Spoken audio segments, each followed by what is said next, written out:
Hello friends, welcome to engineering tutorial. So we'll continue our discussion related to sensors, transducers and instrumentation, and we'll extend our discussion on position and displacement measurement. Previously we discussed the same with potentiometric sensor, the resistive transducer. In this video we are going to discuss about the inductive sensor for position and displacement measurement. So as we all know, the inductive sensors, they're basically based on the principle of Faraday's law and Lenz's law and the concept of self-inductance and mutual inductance. So here the basic principle is how the movement of a certain movable part in this sensor affects the self-inductance. Okay, so when self-inductance is affected by the movement of a certain movable part, that will cause a change in the voltage or current signal as per Faraday's law and Lenz's law, and this is how we convert a linear or rotational motion into a voltage or current signal. So let us see the basic principle of the inductive sensor. So the inductive sensor, it consists of first a ferromagnetic core, semicircular shaped core, a rod shaped armature which is movable, the core is fixed, and then the important part, the most important part here, which is the air gap separation between the two. Okay, this is called as the air gap separation between the core and the armature. Okay, so this is the whole thing. We have the core, the armature. Capital R is the radius of the semicircular core. T is the thickness of the armature. Small r is the inner radius of this semicircular core, and this dotted lines, this represents the flux path. N is the number of turns of coil which is wound over the semicircular core, which is connected to a voltage source. Mu0 is the absolute permeability, and mu c is the core permeability, and mu a is the permeability of the armature.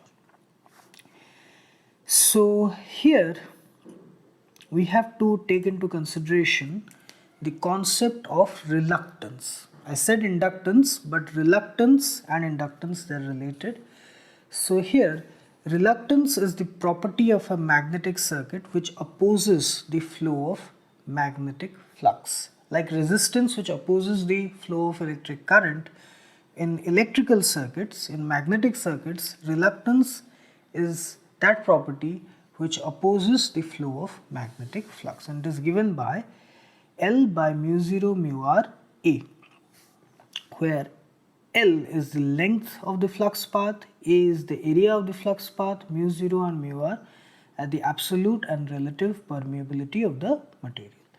So here, from this inductive sensor point of view, the reluctance of this whole thing, the total reluctance, it consists of three main parts. As there are three main components here: core, armature and the air gap. Air gap is most important. I am saying why, we will come to that. So the reluctance is, it consists of three main parts. First, the core reluctance, then the armature reluctance, and then the air gap reluctance. Now please see here, the core reluctance is given by this expression: pi r by mu0 mu c pi r square. R is the radius of the semicircular armature. Mu c is the this is the radius of the semicircular core, not armature, semicircular core, capital R. And then Mu c is the core permeability, mu 0 is the absolute permeability, small r is the inner radius of the core. All of these are constants. They are constants, they are fixed, they have fixed values, they cannot change. So core reluctance is constant, it is fixed. Okay, it is fixed. Now coming to the armature reluctance, air gap reluctance, we will come to that. I said we will come to that. Now the armature reluctance, it is given by 2r by mu 0 mu a 2r t. Again, radius of the semicircular core. Mu a is the armature permeability, mu 0 is the absolute permeability, t is the thickness of the armature, r is the inner radius of the core. Now all of this, again, they are constants. Okay, they are fixed values. So the armature reluctance is also constant. It is fixed, it cannot change. So from the total reluctance, core reluctance is fixed, armature reluctance is fixed. Now let us come to the air gap reluctance. See here, the air gap reluctance, it is given by 2d by mu 0 pi r square. R is the inner radius of the semicircular core, mu 0 is the absolute permeability, pi is fixed, all of this is constant, the denominator is constant. Now pay attention to this D part. Now this D, as I said, this is the air gap separation between fixed core and movable armature. Okay, this, the air gap, which is variable, which is changing.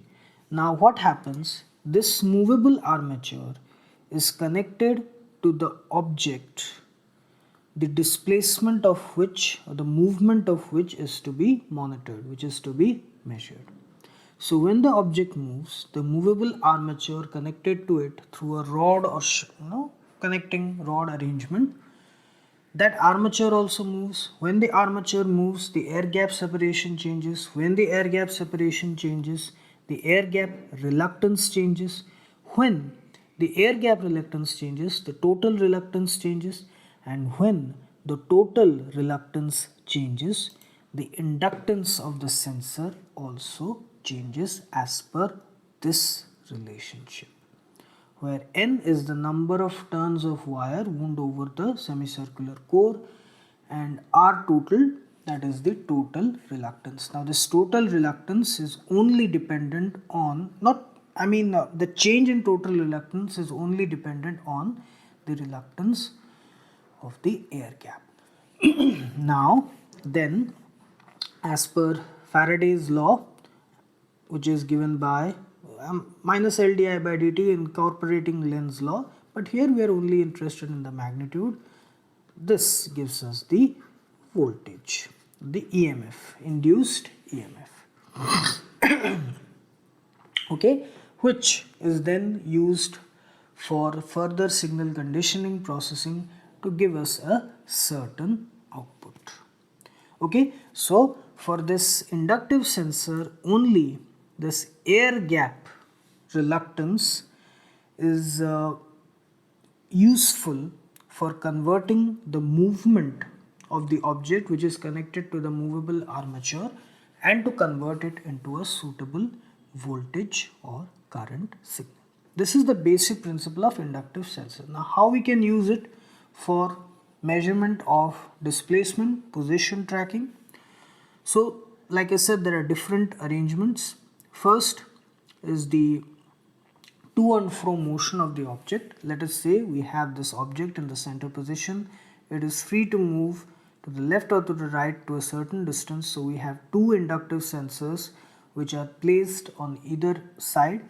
This is the rod which is connected to the movable armature, which is bit exposed. So when the object moves and strikes the rod, the movable armature, it changes its position which causes a change in the air gap separation sorry, and that air gap separation changes the air gap reluctance, which changes the total reluctance. The total reluctance changes the inductance of the sensor. Then, as per this relationship, Faraday's law of electromagnetic induction, we get the induced EMF, okay, which is basically the simple harmonic motion kind of a thing, vibratory oscillatory motion. Then another arrangement where the object moves in a certain direction and we have a series of inductive sensors which are placed at fixed separation gaps. So whenever the object strikes the particular rod which is connected to the armature, that particular sensor is triggered.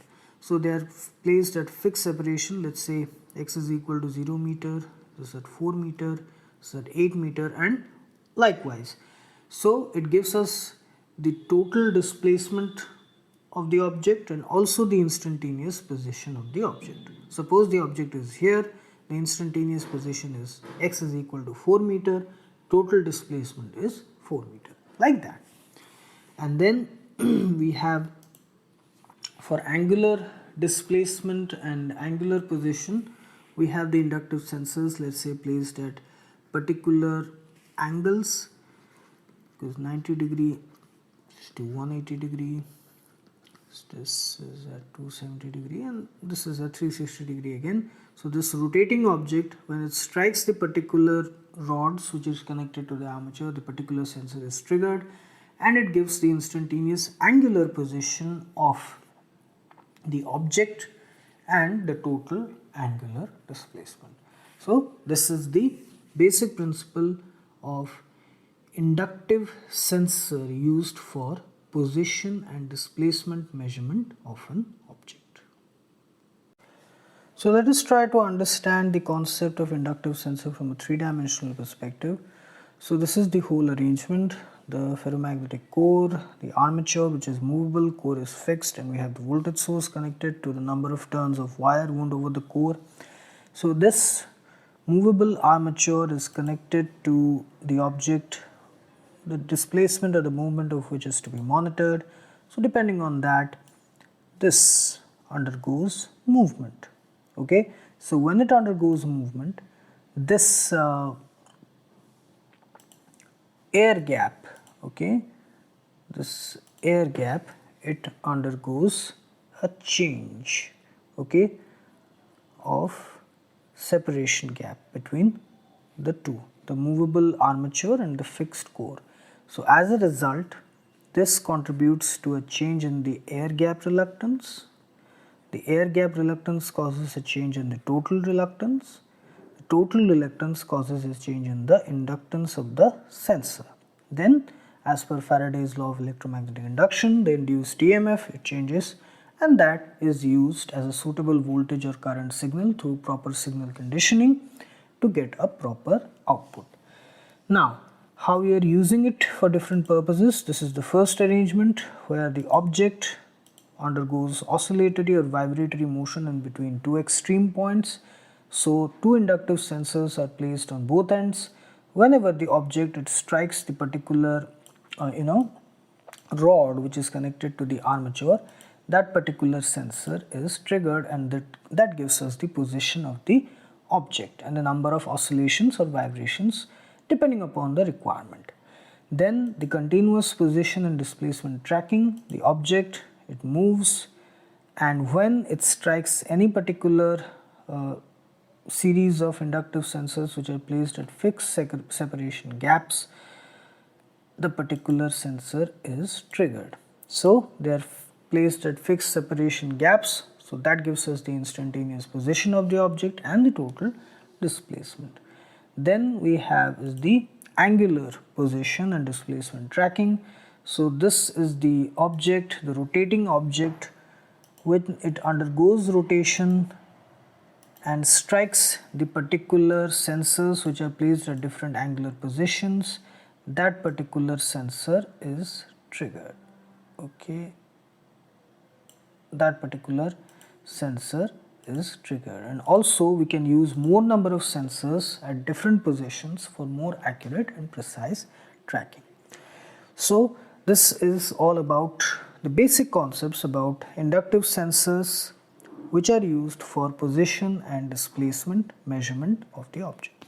So I hope you like this video, and please subscribe my channel Engineering Tutorial for more such videos related to engineering, science and technology. Have a great day. Thank you very much.